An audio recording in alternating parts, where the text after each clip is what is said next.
नमस्कार। देश प्रदेश के इस खास सेगमेंट में आपका बहुत बहुत स्वागत है। मैं हूं आपके साथ जया कौशिक त्रिवेदी। सबसे पहले बात करते हैं उत्तर प्रदेश की, जहां ठाकुर और ब्राह्मण राजनीति काफी उफान पर है। विकास दुबे कांड में एनकाउंटर में पकड़े या फिर मारे गए 15 लोग ब्राह्मण थे, जिसके बाद शुरू हुई ब्राह्मण राजनीति के दबाव में एक बीजेपी एमएलसी ने कहा कि चूंकि ब्राह्मण मारे जा रहे हैं इसलिए सरकार उनका विशेष बीमा कराएगी। और एक बीजेपी विधायक ने विधानसभा में लिखकर सरकार से सवाल पूछा है कि इस सरकार में कितने ब्राह्मण मारे गए, कितनों के हत्यारे पकड़े गए, सरकार ब्राह्मणों की सुरक्षा कैसे करेगी। अब विपक्ष इसे मुद्दा बनाकर सरकार को ब्राह्मण विरोधी कह रहा है। यह ब्राह्मण राजनीति विकास दुबे कांड से शुरू हुई। विकास की गिरफ्तारी पे विरोध नहीं हुआ, लेकिन उसके एनकाउंटर को तमाम ब्राह्मणों ने फर्जी बताया। विकास के 5 ब्राह्मण साथी भी एनकाउंटर में मारे गए और गिरफ्तार होने वाले 9 ब्राह्मण थे। फिर मुख्तार अंसारी के जिस साथी राकेश पांडे का एनकाउंटर हुआ वो भी ब्राह्मण था। उसके पिता का आरोप है कि उसे घर से ले जाकर मारा गया। इससे पैदा ब्राह्मणों के एक वर्ग की नाराजगी से बीजेपी भी दबाव में है। उसके एक एमएलसी ने कहा है कि ब्राह्मणों का अलग से बीमा होगा।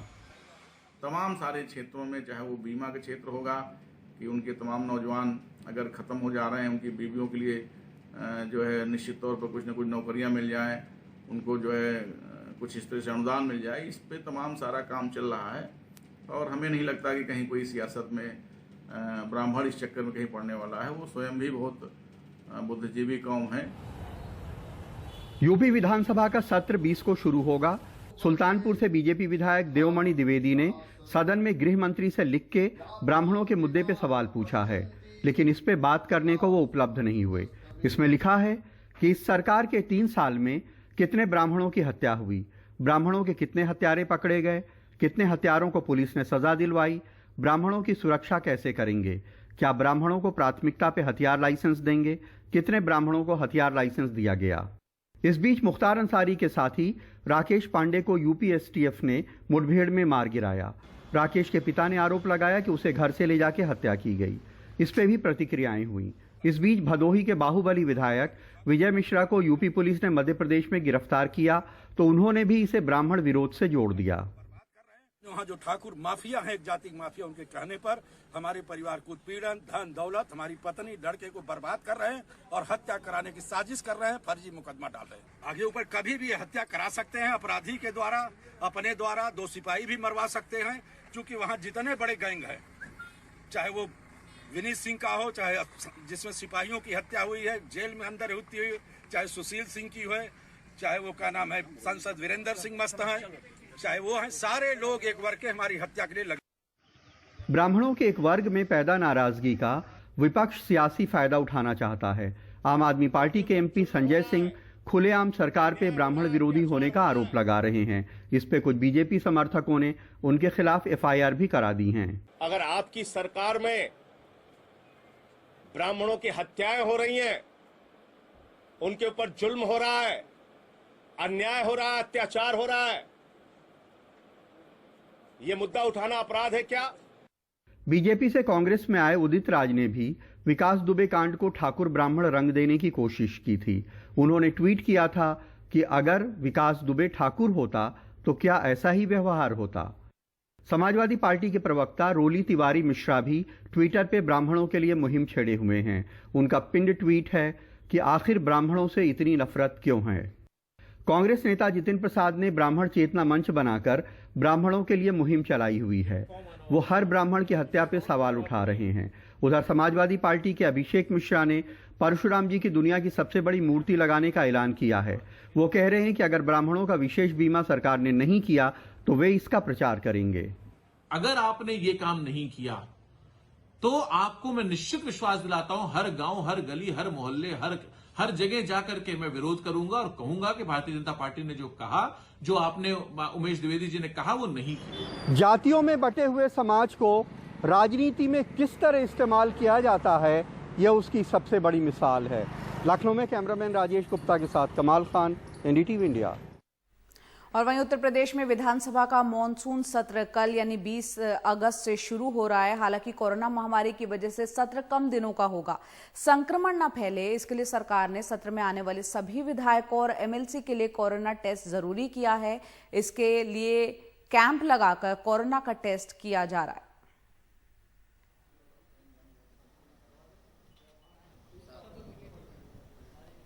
और अब बात करते हैं महाराष्ट्र के पुणे की, जहां कोरोना के मामले लगातार बढ़ते जा रहे हैं। हालत यह है कि पुणे महाराष्ट्र में कोरोना से सबसे ज्यादा प्रभावित जिला बन गया है। पुणे जिले की अगर बात करें तो पुणे ने मुंबई को पीछे छोड़ दिया है और महाराष्ट्र का सबसे अधिक कोरोना संक्रमित जिला बनकर सामने आया है। वहां पे 1,32,000 केसेस रजिस्टर हो चुके हैं। पुणे अधिकारियों का कहना है कि वो मुंबई से ज़्यादा टेस्टिंग करते हैं, इसीलिए ऐसे आंकड़े सामने आ रहे हैं। और वो ये भी बताते हैं कि वहाँ पे जो मौतें हैं, जो कुल मौतें हैं, वो मुंबई से आधी है।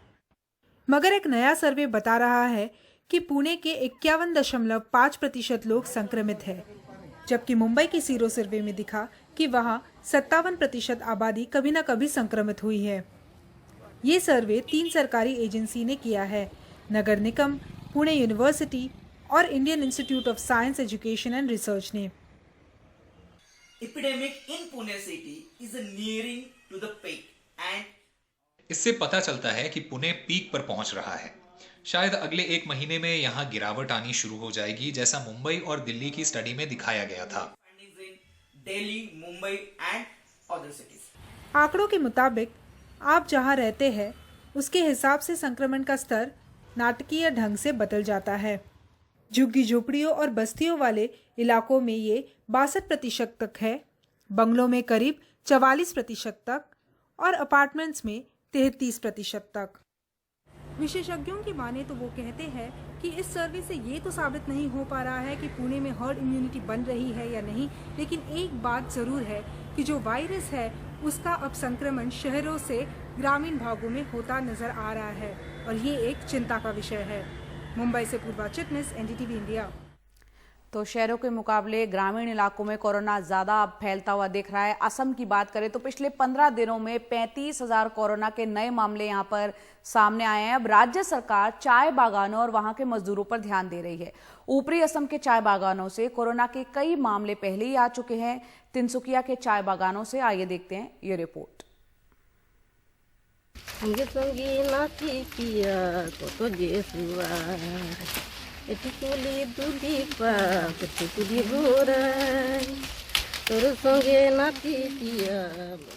चाय के बागान में काम करने वाली फूलमती चाय की पत्तियां तोड़ने छांटने में लगी हैं। काम करते करते गाना उसकी जिंदगी का हिस्सा है, लेकिन अभी उसकी चिंता चाय बागानों में कोरोना फैलने को लेकर है। डर लगता है, क्या करेगा। कभी कभी काम करता है, मास्क लगा के, हाथ साबुन उबुन धो के खाता है खाना पीना, और दुरिया दुरिया में काम करता है, रहता है दूर दूर से, कभी घर में रो जाता है डर के बाद से।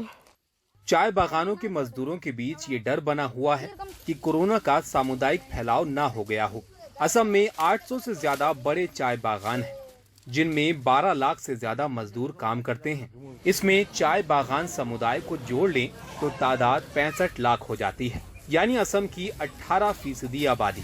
लॉकडाउन के दौरान चाय बागान 1 महीने के लिए बंद थे, लेकिन अब कोरोना का डर असली है। यहाँ तक कि चाय मजदूरों के समुदाय से आने वाले असम के श्रम मंत्री संजय किशन अब दूर दराज के चाय बागानों में जाकर मजदूरों को जागरूक कर रहे हैं। राज्य सरकार ने कोरोना जांच की एक बड़ी मुहिम अब चाय बागानों में चलाई है। देवहाल चाय बागान में पीपीई किट पहने स्वास्थ्य कार्यकर्ता जांच शिविर चला रहे हैं। मजदूरों का रैपिड एंटीजन टेस्ट हो रहा है और पॉजिटिव पाए जाने वाले लोग फौरन अलग किए जा रहे हैं। सभी लोग इकट्ठा रहते हैं। अगर यहाँ ऐसा किस्म का अगर कोई बीमार फैल जाता है तो बहुत कम समय का भीतर ही बागान का एरिया में बहुत सारा बीमार फैलने का आशंका है। बीते हफ्ते तक करीब 500 चाय बागान मजदूर कोरोना पॉजिटिव पाए गए हैं। अब तक 3 मजदूरों की मौत हो चुकी है, तो फिलहाल जरूरत कोविड का फैलाव रोकने की है। असम से रत्नदीप चौधरी की रिपोर्ट, एनडीटीवी इंडिया के लिए।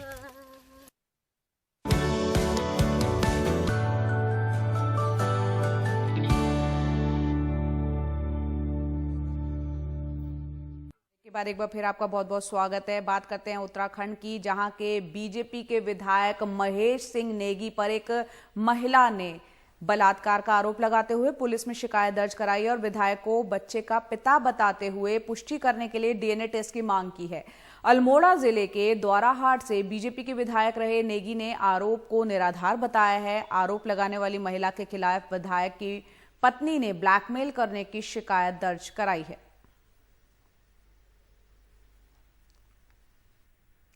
पिछले कुछ दिनों से भारी बरसात की वजह से आंध्र प्रदेश में गोदावरी नदी जो है वो उफान पर है। गोदावरी में आई बाढ़ का असर पूर्वी और पश्चिमी गोदावरी जिलों में दिख रहा है। हालात का जायजा लेते हुए राज्य के मुख्यमंत्री जगन मोहन रेड्डी ने प्रभावित जिलों के हर परिवार को 2000 रुपए की सहायता की घोषणा की है। साथ ही कहा कि राहत शिविरों में लोगों को सभी जरूरी मदद मिलेगी, सुविधाएं मिलेगी। भोजन, राशन, दवाएं समय पर वितरित करने के निर्देश भी दिए गए हैं।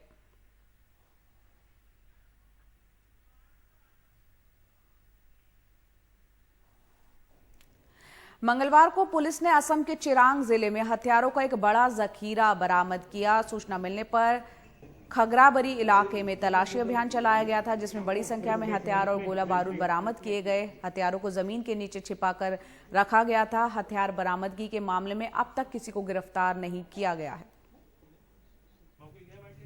उत्तर प्रदेश के फिरोजाबाद में कृष्णापाड़ा इलाके में कारोबारी पर 2 युवक ज्वलनशील पदार्थ फेंककर फरार हो गए। कृष्णापाड़ा इलाके में व्यापारी राकेश कुमार के कपड़ों में ज्वलनशील पदार्थ से आग लग गई। घटना के बाद गंभीर अवस्था में राकेश वर्मा को सरकारी ट्रॉमा सेंटर ले जाया गया। इलाज करने वाले डॉक्टरों का कहना है कि 100% स्किन उनकी जो है वो जल गई है। घटनास्थल के प्रत्यक्षदर्शियों के मुताबिक 2 युवकों ने राकेश के ऊपर कोई चीज डाली, कोई तरल पदार्थ डाला, फिर उसमें आग लग गई। घटना के पीछे आपसी रंजिश बताई जा रही है और पदार्थ फेंकने वाले घटना के बाद वहां से फरार हो गए। अगली खबर भी उत्तर प्रदेश से, जहां मुरादाबाद में 5 साल के ध्रुव के अपहरण के मामले में हैरान करने वाला खुलासा हुआ है। 5 साल के बच्चे का अपहरण उसी की मां शिखा ने फेसबुक के जरिए मिले प्रेमी के साथ मिलकर किया था। शिखा की योजना प्रेमी के साथ तेलंगाना में बसने की थी। पैसे हासिल करने के लिए अपने ही बेटे के अपहरण की साजिश रची। 7 अगस्त को मुरादाबाद के मझूला थाना क्षेत्र के रहने वाले कलेक्शन एजेंट गौरव के 5 साल के बेटे ध्रुव का अपहरण किया गया था और 30 लाख रुपए की फिरौती मांगी गई थी। इस मामले में ध्रुव को सकुशल बरामद कर लिया गया। अपहरणकर्ताओं को गिरफ्तार कर जेल भेज दिया गया है। पंजाब के कपूरथला में एक युवक ने गली में बेजुबान कुत्ते पर जानबूझकर कार चढ़ा दी। ये घटना सीसीटीवी कैमरे में कैद हो गई। पीएफए की टीम ने कार चालक के खिलाफ कपूरथला में मामला दर्ज करवाया है। कार चालक अभी फरार बताया जा रहा है। पीएफए टीम का ये संचालन कर रही शालिनी का कहना है कि उनके पास सीसीटीवी तस्वीरें आई, जिसके बाद कपूरथला में आरोपी जो है कार चालक गुरविंदर सिंह के खिलाफ धारा 429 का मामला दर्ज किया गया है।